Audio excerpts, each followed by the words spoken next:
Hello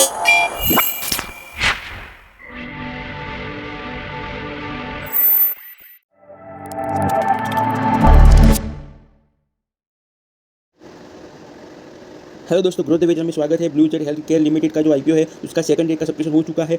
उसके बारे में हम चर्चा करने वाले हैं। अप्लाई करेंगे या इसको अवॉइड करेंगे, उसके बारे में भी हम चर्चा करेंगे, ठीक है। उससे पहले हम आईपीओ की डिटेल एक बार देख लेते हैं क्या क्या है। हाईलाइट डेट 27 अक्टूबर को क्लोज होगा, कल क्लोज हो जाएगा इशू। टू फेस वैल्यू पर आ रहा है आईपीओ की प्राइस रखी गई है पर शेयर 346 रुपीज़ के आसपास प्राइस रखी गई है। 43 शेयर आपको 1 लॉट के हिसाब से आपको अप्लाई करना होगा। 840 करोड़ का आईपीओ है जो टोटली ऑफर फॉर सेल है। प्रमोटर अपना माल बेच के ये पैसा लेके जाएंगे, ठीक है। बुक बिल इशू का आईपीओ है जिसमें एंकर इन्वेस्टर, क्यूआईबी, एचएनआई और रिटेल और एम्प्लॉय पोर्शन भी होगा, ठीक है।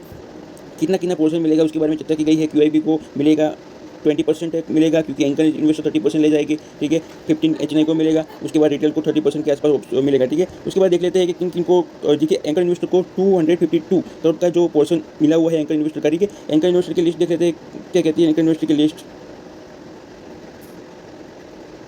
देखिए एंकर इन्वेस्टर की लिस्ट आ चुकी है। एंकर इन्वेस्टर कौन कौन से हैं तो आईसीआईसीआई प्रूडेंशियल इनोवेशन हेल्थ जो फंड है, ऐसे हमारे देख लेते हैं बहुत सारे हमारे जो म्यूचुअल फंड हमारी इंडस्ट्री में काम करते हैं यहाँ की इंडिया की, बहुत सारे म्यूचुअल फंड ने अप्लाई किया है। अच्छे अच्छे म्यूचुअल फंड अप्लाई कर रहे हैं इस फंड में, ठीक है। अच्छा खासा पोर्शन वो म्यूचुअल फंड लेके जा रहे हैं,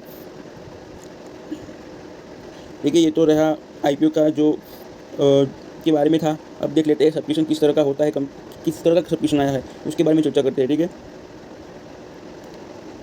देखिए सब्सक्रिप्शन हो चुका है, 5:13 के आसपास हुआ है। वो लास्ट अपडेट जो आई थी उस टाइम पे आई थी, उसके हिसाब से हम देखते हैं सब्सक्रिप्शन किस तरह का रहेगा, ठीक है। क्यूआईबी 0.09 टाइम सब्सक्रिप्शन हुआ है उनका, क्योंकि ये सेकंड डे है सब्सक्रिप्शन का। अभी क्यूआईबी एक्टिवेट नहीं हो गए, कल 12 बजे के आसपास क्यूआईबी एक्टिवेट हो गए और 3 बजे के आसपास वो अप्लाई करने वाले कर सकते हैं, ठीक है। मीन्स कि वो एक्टिव रहते हैं इस समय पे। तो हमें देखना होगा किस तरह से रिस्पॉन्स आता है क्यूआईबी की तरफ से, ठीक है। और हम देखते हैं एचएनआई कैटेगरी में जो बिग एचएनआई कैटेगरी है उसने 2.72 टाइम्स सब्सक्रिप्शन कर दिया गया है। उसके बाद स्मॉल एचएनआई ने 3 टाइम्स सब्सक्रिप्शन हो चुका है और रिटेल ने 1.37 टाइम्स सब्सक्रिप्शन कर दिया गया है। और टोटल देखते हैं तो इशू साइज सब्सक्राइब हो चुका है, फुल सब्सक्राइब हो चुका है, ठीक है। और 1.32 टाइम्स जो इशू था उस टाइम तक सब्सक्राइब हो चुका है, ठीक है। 1x तक का सब्सक्रिप्शन तो हो चुका है, इशू टोटली फिल हो चुका है। और टोटल एप्लीकेशन वाइज देखते हैं तो 0.55 टाइम्स एप्लीकेशन आई है। अभी एप्लीकेशन वाइज देखते हैं तो वो फुल नहीं हुआ है, ठीक है। अब एक हम देखते हैं उसके बाद जीएमपी की एक बार नज़र डाल देते हैं जीएमपी किस तरह का रहता है।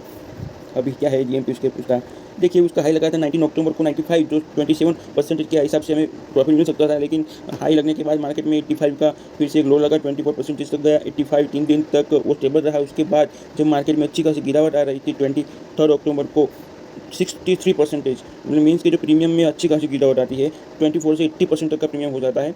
उसके बाद जो स्टेबल रहता है, जो हॉलीडे था हमारा दशहरा में, वो स्टेबल रहता है, उसमें गिरावट नहीं आती। लेकिन जब मार्केट में ट्रेडिंग 25 अक्टूबर को जब मार्केट गिरने लगता है, अच्छा खासा जब गिरावट आती है, उसमें जो ये जो था प्रीमियम उसका 50% हो जाता है। 18 से 9% तक का प्रीमियम में ड्रॉप आ जाता है, ठीक है।